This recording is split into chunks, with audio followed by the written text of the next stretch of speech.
An Unexpected Future by A Series on AO3. Episode 5, Chapter 5.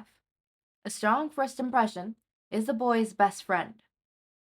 The bed was too soft. The smells were all wrong. The room was too big, too quiet. He couldn't hear Claus below him giggling at the comic he smuggled in, or Ben's night terrors next to him, or the other way around. It really was a toss of a coin which of his neighbors would wake Five up at any given night. At least in the hospital, the bed was appropriately stiff, and the monitors made enough ambient noise that it sounded vaguely like the machines that his father had hooked him up to every night. Here it was just too quiet, big, comfortable. But Five was, in a word, stubborn, and he refused to give up an inch of these newly acquired luxuries. He wasn't going to go out there and risk showing how restless and weak he was if he were to get caught. No, instead, he just laid in his bed, hoping in vain that he might tire himself out if his brain worked in overdrive. He listened to a few noises the apartment adorned him, and even tried to poke around on his phone a little, though he had a hard time figuring out how to actually operate the damn thing, and ultimately decided that stringing a ceiling would be more productive.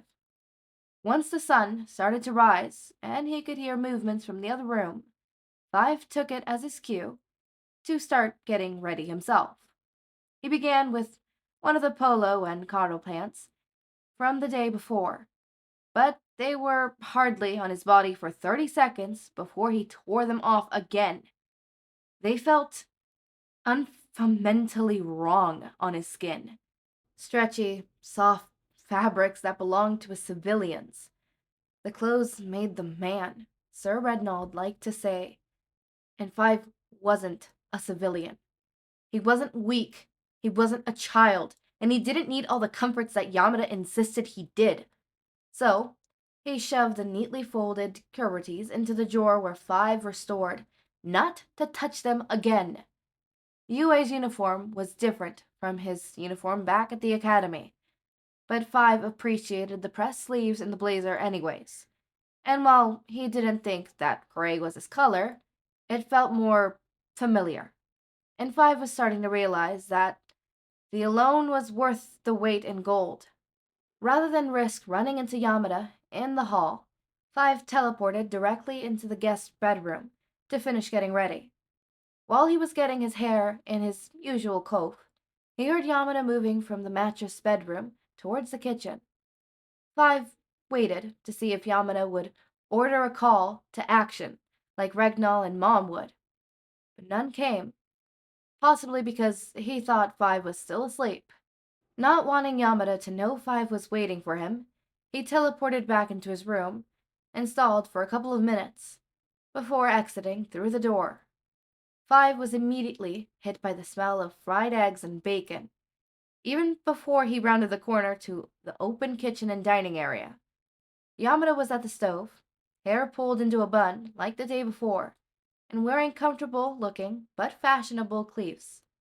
He didn't turn when Five walked behind him, though he did when Five could be spotted out of the corner of his eye.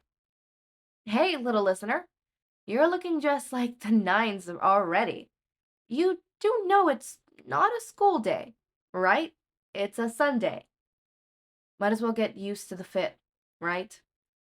Five asked with a smile that didn't reach his eyes. "Personally, I'd rather be comfortable until I had somewhere to be, but you do you, sunshine. Feel free to head over to the table. I'm almost done with breakfast. It's Western style, just for you." "Thanks," Five said, his stomach twisting a little as he made his way over to the four-person dining table and stood behind the chair he sat in last night. Was it a nice gesture on Yamada's part? Or was that just another gesture on the ever-growing list of things Five is going to need to repay to Yamada and Yue before this whole thing is over? "Sit, sit," Yamada encouraged as he brought over a plate of food in each hand. He placed one in front of Five, then another in his own spot.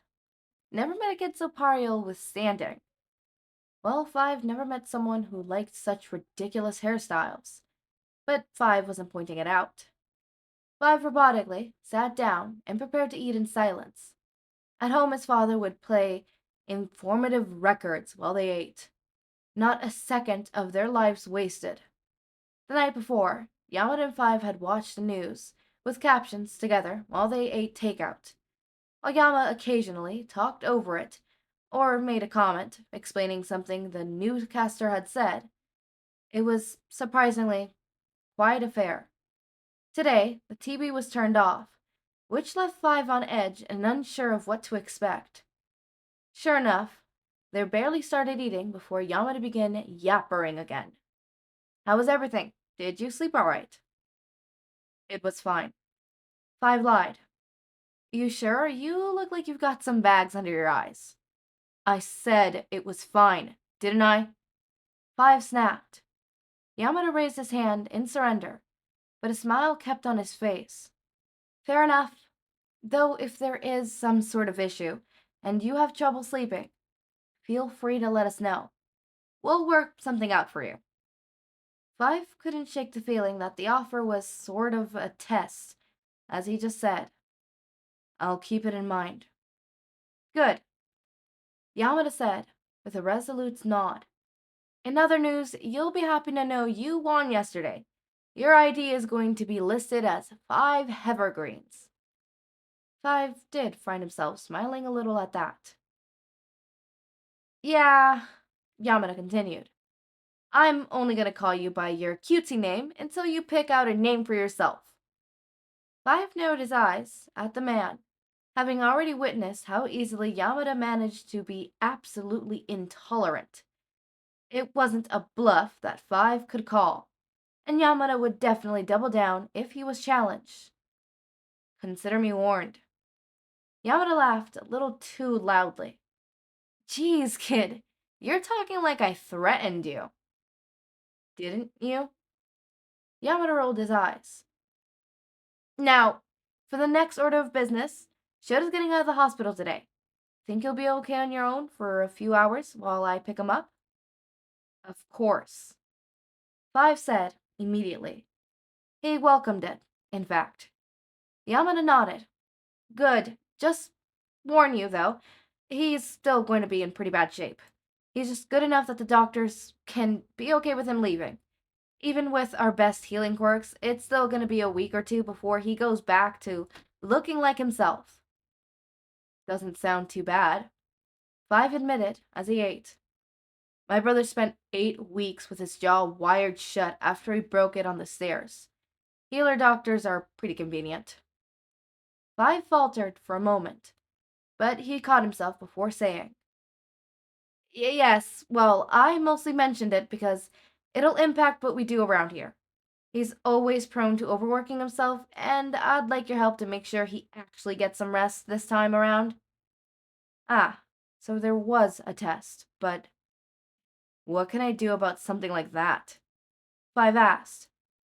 I don't know, you're a kid, right? Should have got a soft spot for kids. Tell him he needs to set a good example for you. Five stared at him. That's not gonna work. Why not? Because I'm already healed. Five said, holding up his previously broken hand and twisting his wrist back and forth to hammer the point home. Well, yeah, but for next time. Yamada elaborated, making a circular motion with his hand. Just throw some puppy dog eyes in the mix, and you'll have him eating out of the palm of your hand. Five gave him the dirtiest, most exasperated look he could manage. He didn't do puppy dog eyes. Yeah, like that, Yamada said with a grin that was all teeth. You'll do great. Five couldn't tell if Yamada was fucking with him or not. Does he even know I'm here? Five wondered. Of course he does, Yamada said, waving it off. I could have just taken a random kid without telling him about it first. He'll look forward to meeting you properly. And if he doesn't like me once he's done? I don't think you need to worry about that, Yamada said with a shrug. You've already made a pretty first strong impression with, what, saving his students and all the stuff you did at the hospital? The color drained from Five's face. He he was unconscious for that.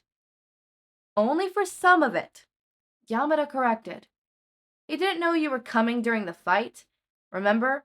So he was already working on canceling that guy's quirk when you stepped in. He saw the whole thing, right up until All Might showed up.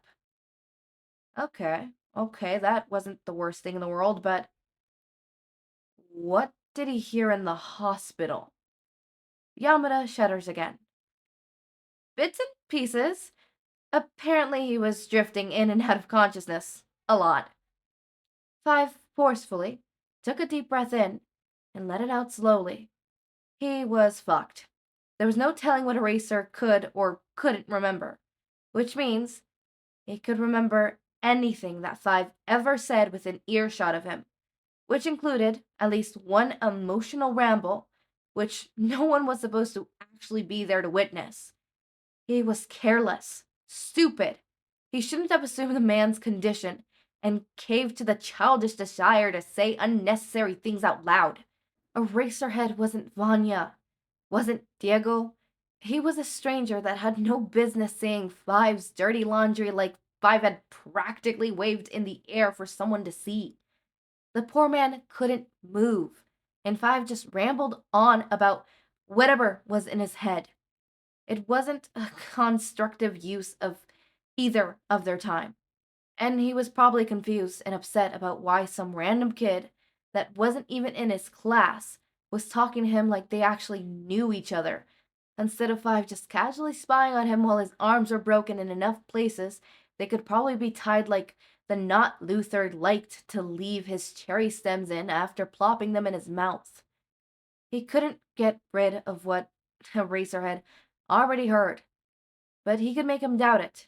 Make a strong enough first impression that what he heard before ends up seeming like the rambled fabrications of a confused mind. Hey, kid? Five's head snapped up, eyes fighting Yamada's, watching him. I was listening. Five lied. Yamada's eyebrows pinched, but instead of looking angry or displeased, he almost looked concerned.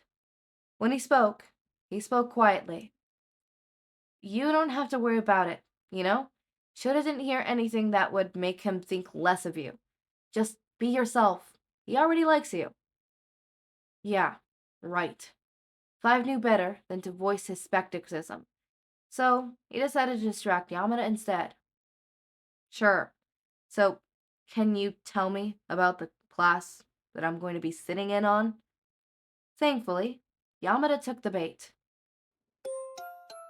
I think the only note I have in this one is the biggest thing which I want to say, which is what a lot of people, at least from what I've known people in my life, they don't know this. I thought this was like a commonly known thing, but apparently it's not.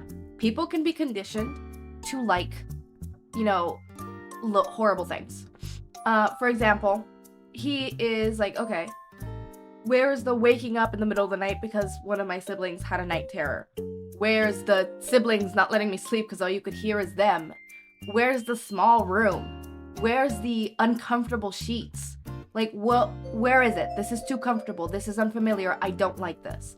You would think after being in a rough patch, sleeping in a more comfortable area or being in a more comfortable environment would seem more welcoming, would seem more, nice. And some people, they do end up liking the more comfortable area more, and they don't really have this weird period of I'm uncomfortable in a comfortable area. But most people, especially those, like, for example, Five, who all they've known throughout their whole life is uncomfortable and unhealthy relationships and familiarships, it's hard for them to transition into something that's, comfortable. It's the same with relationships. If you are constantly dating horrible people, you become uncomfortable with the idea of dating someone who's genuinely good. I went through that. when I had my first significant other who wasn't a cheating bastard, who didn't take no for an answer, it felt weird. It literally felt weird. And I literally felt like, okay, where is the constant jokes about my body? Where's the insecurity of, are you cheating on me with that person? Where this is comfortable, right? I ended up, luckily, didn't have a whole period of like my transitioning period was very relatively short. I was like, oh, so this is what it's like to have a healthy relationship. I really like this, right? I would count my situationship, but I wouldn't count that since we weren't actually dating. And but that was also a helper and factor on why it felt so, why my transitioning period was so smooth, I guess. But obviously with people who've had horrible relationships or horrible living circumstances with their family, it's why when you move them to a good place, they feel weird because they're like, I thought that this was the norm, right? Maybe it's not even conscious that they're thinking, I thought this was the norm. Why isn't this? It could be something as subtle as, I don't like that the sheets are comfortable. It feels uncomfortable. I feel weird. And it's the unfortunate event, especially in Five's case, where he is untrusting. Clearly, he does not trust Yamada. He doesn't. He doesn't trust Nedzu. He really doesn't. He doesn't trust the situation he's in. He is in a completely new environment. He is vulnerable. He doesn't like the fact that they're being nice to him. I bet the fact that, Yamada let him buy a bunch of random bullshit and then bought him more bullshit on top of that bullshit does not help. Normally not even just normally, but let's say you, the viewer, have to, for some reason, live with Yamada and Hisashi. And you don't know it's Yamada and Hisashi, okay? Because if I knew I had to live with Yamada and Hisashi, and I knew it was Yamada and Hisashi, let's just say, good thing I'm poly. I love Eraser Mike.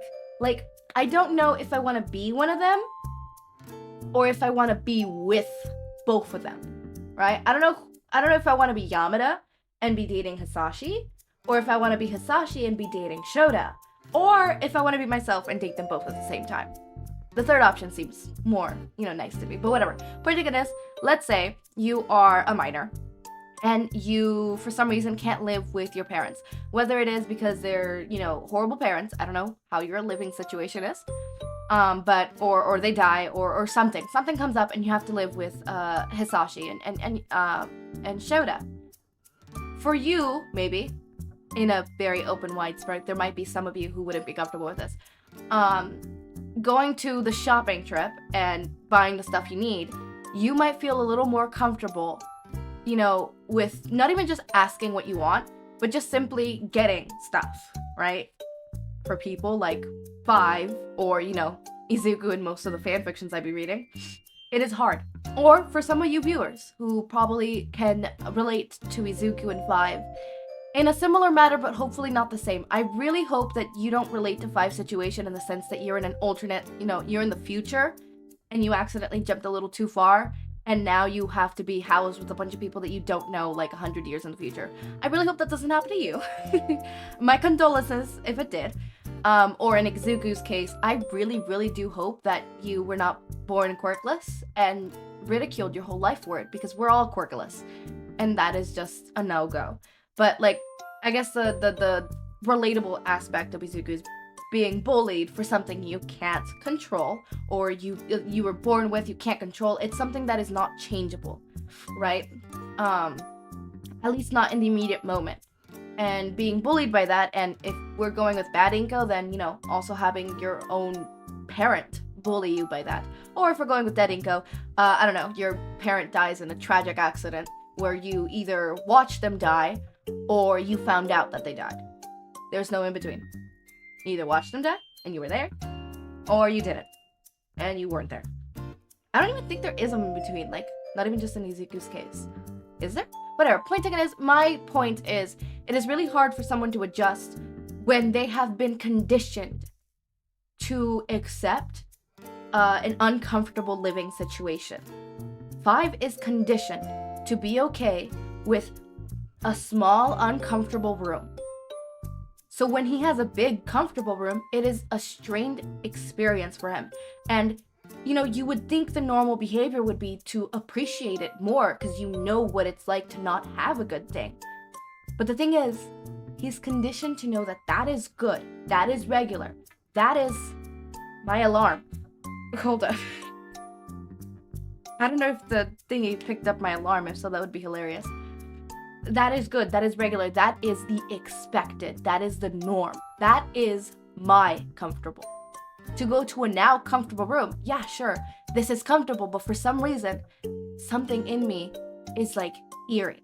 If you ever have an experience where like, oh, this is really comfortable, I really like this, why is something deep inside my head, inside myself, inside my soul, telling me, no, I don't like this? This is comfortable. I don't understand why I'm not liking this.